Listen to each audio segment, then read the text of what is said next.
visas in the UK require you to have a certain amount of money. Is that just make sure you're not just borrowing a chunk, a GoFundMe page asking people that please. But what people do not realize is that you can start your university. All international students may be required to pay more than half of their fees.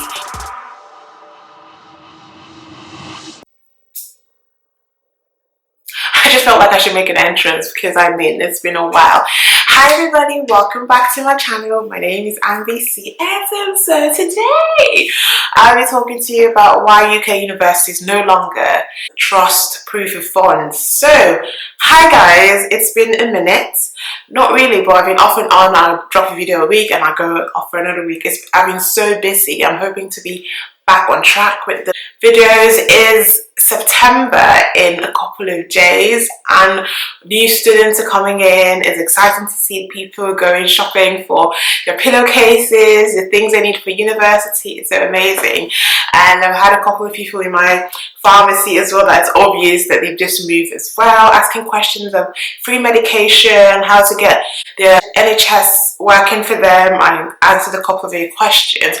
I'll do a video about that because people have asked me, how does it work? I've paid my IHS fee. Do I get free meds? You find out more about what you can get from the pharmacy, if you would need in healthcare, how exactly you can access free or paid healthcare.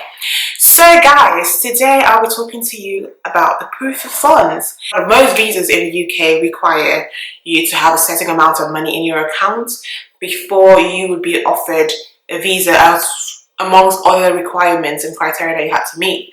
So as a student, I addressed my other video on the cost of moving to the UK, what exactly it entails, how much you would need to show in your account if you were moving to London or if you were moving away from London.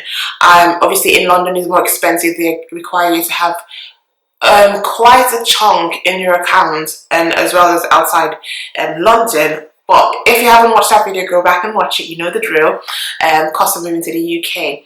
So you move to the UK, or while applying for your visa, you're required to have, example, £5,000 in your account for about 28 to 31 days, which is obviously not the case before you can apply. And usually people tend to borrow, which is okay. If you do not have it, you can borrow the money. And another thing with borrowing the money is that just make sure you're not just borrowing a chunk.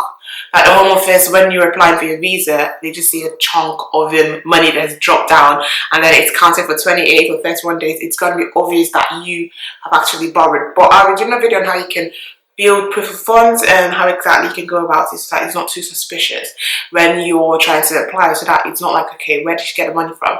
Obviously they expect and they know that people might borrow. I think that's why they've also made it a criteria that at least you should have your CAS number. Most universities, for you to have your CAS number, you should have paid like a deposit, some of them £2,000, £4,000. But now, because they realize that most international students find it quite difficult to pay their follow-up fee, like the full fees of the university. Example, if the fee is about £9,000 or 11,000, maybe you pay £2,000 as the deposit fee, and then you come to the UK, you got in your visa.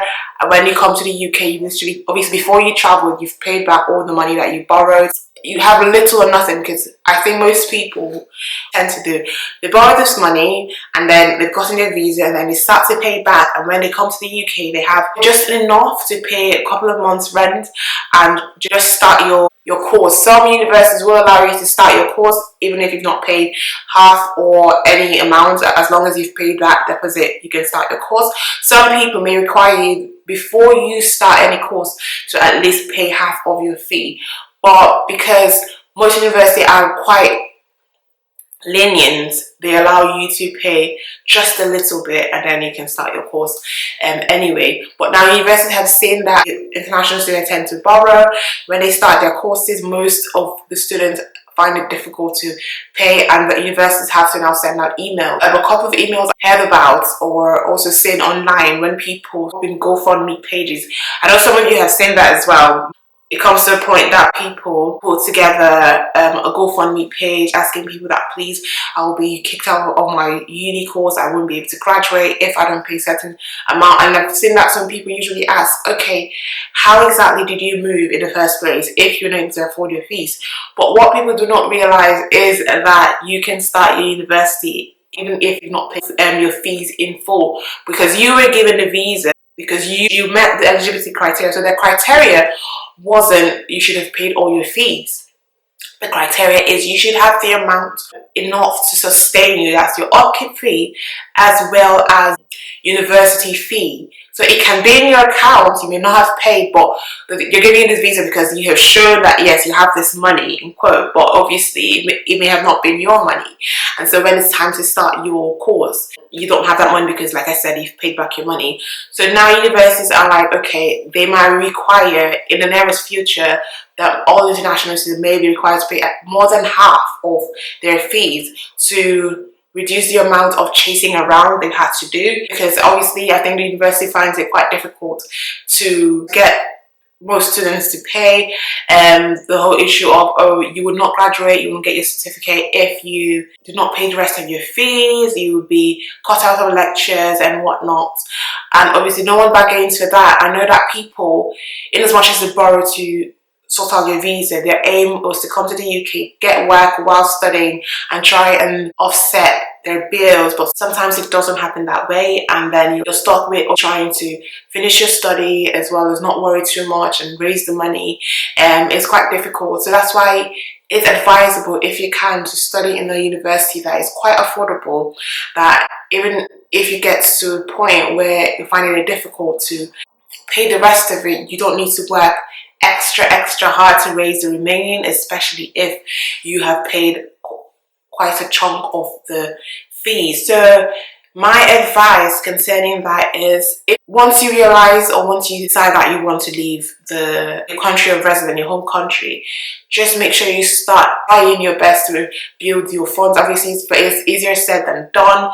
It's a whole lot of money. I've also made a list of very affordable universities. I made a video as well. So if you haven't watched that, go back and watch it. But I just wanted to let you know, these are the reasons that UK universities have stopped trusting, or gradually they're sort of taken aback when it comes to international students' fees and the proof of funds that they have shown. So either they're requesting for half of your fees or all of it, if as the case may be. Yeah, just to make you aware that if you need to borrow, just try your best to also raise as much as you can as well, so that you're not stuck in the pickle. If you plan on working, try and source out jobs that you'll be able to pay your fees. Obviously, you've heard about the whole healthcare jobs, and that's another fast way that you can earn fees if you need, or even Amazon, working for Amazon as well. And the different things you can do as a student when you've come to the UK, you've returned the money you've borrowed, and then you're trying to sort out fees for your accommodation as well as university course fees. I hope it made sense. I hope I've not just been blabbing, but I just wanted to let you know. Congratulations to those that will be moving to the UK starting September at your various universities. I hope that you have an amazing experience. I'll list in some things that you should do once you move to the UK as a student, a list of things that I would advise that you should do. But yeah, thank you so much for watching, guys. Don't forget to like, subscribe, share, and comment. Until next time, my name is Ambi C. Evans.